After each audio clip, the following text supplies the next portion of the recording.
Graça e paz, filhos de Deus, deuses, anjos em vaso de barro, preciosos aos olhos de papai.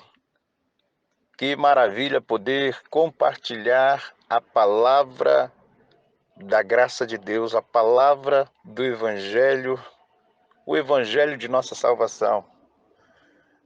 Abençoados, existe uma incrível presença da graça de Deus sobre esta terra, sobre os filhos de Deus. E quero compartilhar com você esta pérola da graça que o Espírito tem compartilhado comigo. E eu não posso ficar calado, eu tenho que repartir, porque esse é pão do céu. Muitas pessoas estão por aí comendo uma comida azeda, um pão envelhecido, um pão que já saiu de validade. Mas nosso Pai é tão maravilhoso que tem nos dado comida fresca, comida nova, alimento sólido. Então, receba no seu espírito esta palavra nesse dia. A incrível presença da graça. Veja bem, certo dia, passou Eliseu por Sunem, onde se achava uma mulher rica, a qual o constrangeu a comer. Daí, todas as vezes que passava por lá, entrava para comer. Ela, então, disse ao seu marido: Eu vejo que este passa sempre por nós e é um santo homem de Deus.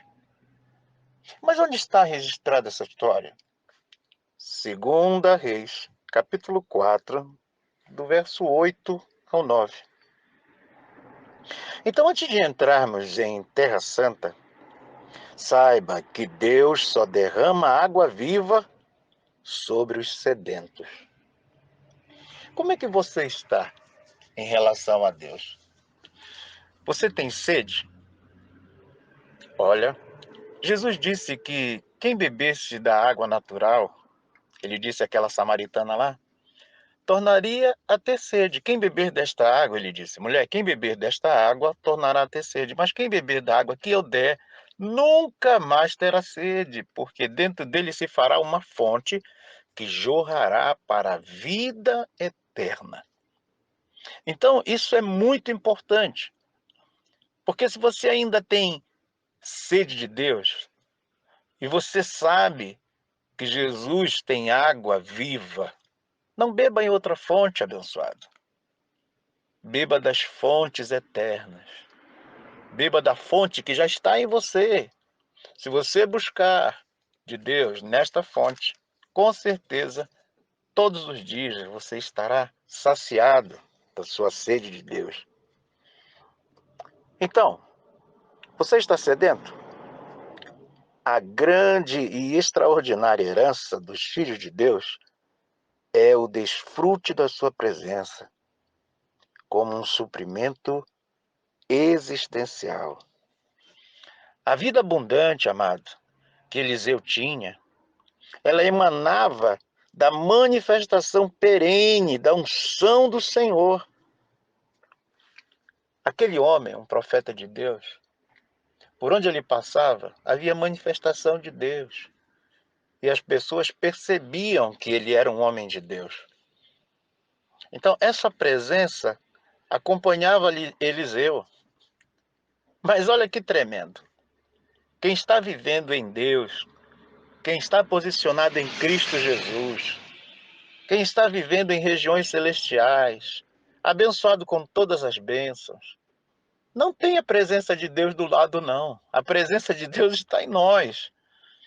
Agora, se nossas atitudes, se nossas ações, se aquilo que nós estamos fazendo, se aquilo que as pessoas estão vendo não tem a ver com Deus, então essa verdade não é uma verdade em nós. Mas se de fato a presença de Deus está em nós, se estamos cheios de Deus, então isso será notório. As pessoas vão olhar e vão dizer: vejo que este é um homem de Deus, vejo que esta é uma mulher de Deus. Porque essa presença, ela vai tocar nas pessoas. As pessoas vão ver que Deus está em nós. Como é que está a tua relação com a tua família, com os teus irmãos, com a tua esposa, com o teu esposo, com o teu vizinho? Às vezes as pessoas olham e dizem assim, olha, isso aí é homem de Deus, é mulher de Deus, mas vivem em contenda, em confusão. Aí não tem glória para Deus. Mas quando alguém olha para você e diz, olha, um homem de Deus, uma mulher de Deus, a paz de Cristo, o árbitro em nossos corações, fala por nós. E as pessoas sentem que existe uma paz que excede a todo entendimento, mesmo diante das dificuldades, diante de situações adversas que vêm para derrubar as pessoas. Os homens de Deus, as mulheres de Deus, os filhos de Deus estão de pé, estão firmes, porque em nós está aquele que é maior. Maior é o que está em nós do que aquele que está no mundo. Então essa vida abundante de Eliseu emanava dessa manifestação perene, desta unção que havia sobre a vida dele. Veja, que ele passa assim, esta unção também está em nós. A unção está e permanece em vós. Deus, ele procura vasos de barro para depositar seus tesouros. O apóstolo Paulo declara lá em 2 de Coríntios, capítulo 16, verso 9. Os olhos do Senhor passam por toda a terra para mostrar-se favorável para com aqueles cujo coração é totalmente dele. Quando ele o encontra, se expressa como foi com Paulo. Você sabe, né? Paulo era perseguidor, Paulo era contra a igreja, Paulo era aquele que tinha, da parte de Roma, um dever. Qual era o dever de Paulo? Paralisar, prender e muitas vezes até consentir na morte dos cristãos. Mas quando Deus teve um encontro com Paulo, quando Deus fez Paulo parar e dizer, por que tu me persegues? Paulo cai da sua posição, Paulo sai daquele objetivo que ele tinha, mesmo ele achando que estava certo, porque ele fazia aquilo achando que estava certo, a verdade encontra Paulo, derruba Paulo e faz ele ter a visão correta da verdade. Enquanto não temos um encontro real com Deus, caminhamos em verdades ditas por homens, que muitas vezes são meias verdades. Mas quando temos um encontro com Deus, a verdade é uma só. É Cristo. Ele disse, eu sou a verdade. E essa verdade derruba toda mentira que nos alcançou durante a nossa vida. E vivendo na verdade, nada podemos contra a verdade, ela nos liberta e somos impulsionados a libertar a outros também por conta da verdade. Então Deus iluminou os nossos olhos para andarmos com esta unção, para libertação, para salvação, para cura, para transformar aqueles que estão ouvindo esta palavra da graça. Esta unção está em você, meu irmão. Esta unção está em nós. Nós temos que crer, nós temos que estar cheios dessa palavra, porque onde chegarmos, por onde andarmos, ao abrir a nossa boca, essa palavra fluirá tremendamente de nós e vai alcançar aqueles que estão nos ouvindo. Veja que Paulo disse a Timóteo, Timóteo, cuida de ti mesmo, cuida da doutrina, porque fazendo isto, você salvará tanto a você quanto aqueles que estão te ouvindo. Esta unção é tremenda. Então, quando ele encontra o apóstolo Paulo, ele se expressa, ele se manifesta. E aí o que ele diz? Este é para mim um vaso escolhido. Lá no livro histórico de João, capítulo 1, verso 6, está escrito assim, ó: houve um homem enviado por Deus, cujo nome era João. Precisamos ser reconhecidos como homens que foram enviados, homens e mulheres, que exalam, amados. Foram enviados por Deus, exalam a presença de Deus. Você entende quando Deus diz assim, olha, esse aí é meu servo, esse aí é o meu filho, esse aí é um homem de Deus. Que coisa tremenda! O vaso de barro saturado pela presença divina se torna um vaso de alabastro. Escute, o que há de precioso no vaso só é percebido quando ele é quebrantado. É. Você lembra dessa situação? O vaso de alabastro quebrado, o aroma exalando.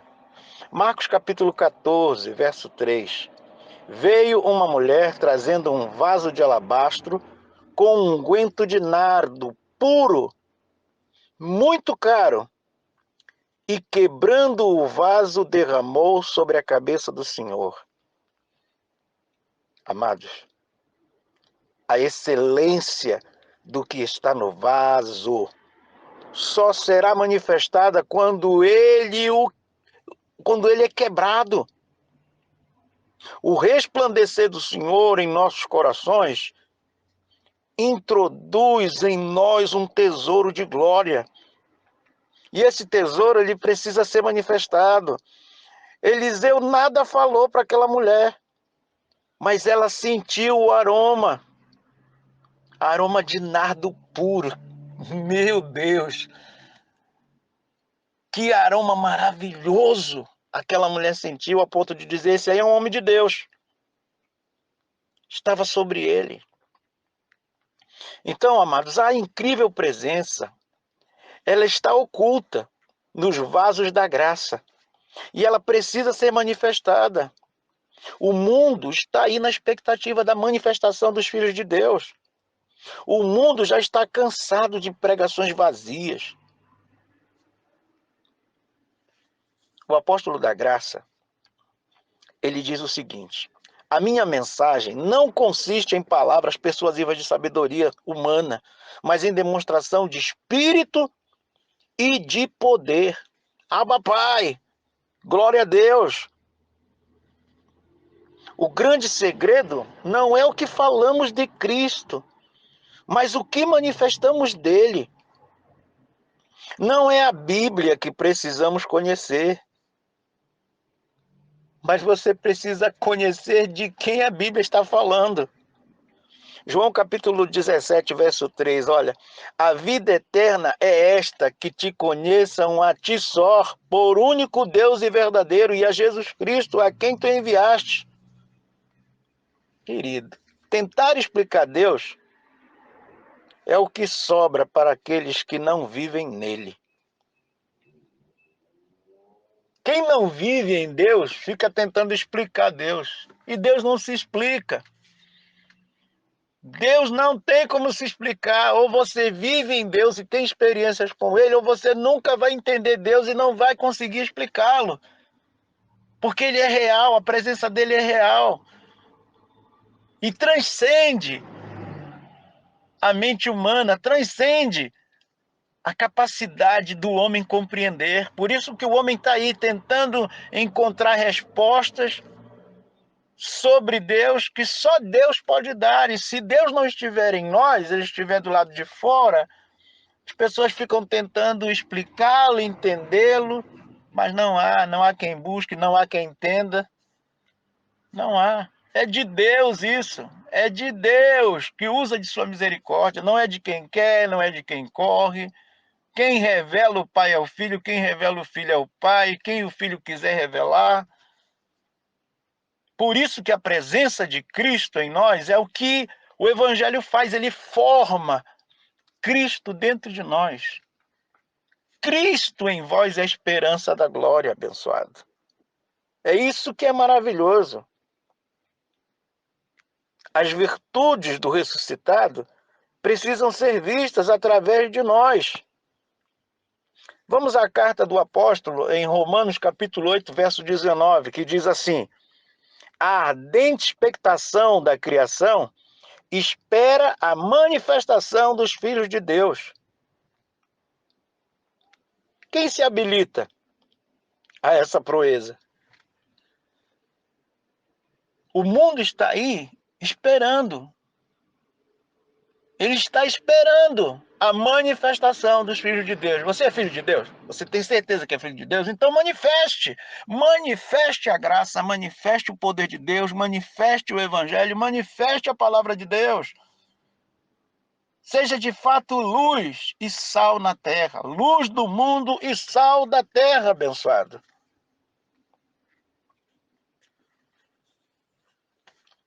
Eu quero encerrar com uma oração.